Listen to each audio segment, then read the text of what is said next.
Clean water advocates are calling on lawmakers to take more action to protect our state's waterways. Increased agriculture and energy production are the leading concerns for our streams, rivers, and lakes. The Dust Bowl days proved to Oklahomans just how important water really is. Since then, billions have been spent to create and protect the state's water resources, even prohibiting the sale of water to other states. It leads one to believe water is more valuable than oil.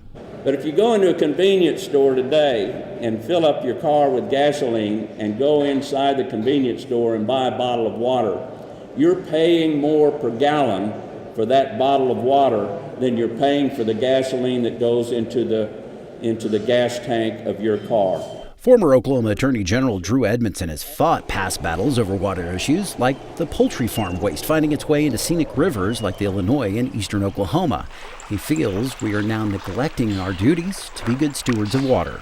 We are doing that by the unbridled permitting of new poultry facilities in eastern Oklahoma. We are doing that, and this may be a new one on you, but many of our municipalities, including Oklahoma City, dispose of their municipal sewage by land application. That's not nice either. The Sierra Club's Oklahoma chapter organized a day for advocates to raise their concerns about water quality issues. Today is about bringing Oklahoma citizens concerned about our water, state's legislators, and bringing them together to not just talk about water in the abstract, but talk about specific legislation and, more importantly, brief them on a number of serious water issues that are plaguing the state right now. Johnson Grimm-Bridgwater agrees that the major concerns are the effects of increased production in agriculture and energy. In Oklahoma, you have wastewater injection in the state. You have chicken pollution in eastern Oklahoma happening both in our state and coming in from Arkansas. You actually have mining in Oklahoma, and believe it or not, a lot of that mining happens on some of our most pristine creeks and rivers. For instance, poultry farming has increased in eastern Oklahoma along waterways that have yet to see industry come into the area. Last April, we had heard that there were going to be 6 houses put on Spring Creek, and it's a pristine creek up in northeast Oklahoma, one of the probably finest that we still have left in Oklahoma. It is a popular waterway for locals because it connects to the Illinois River. We're very concerned about both of these streams and the whole watershed underlying this. Pam Kingfisher says the area residents are used to living with chicken farming, but something has changed in those types of facilities.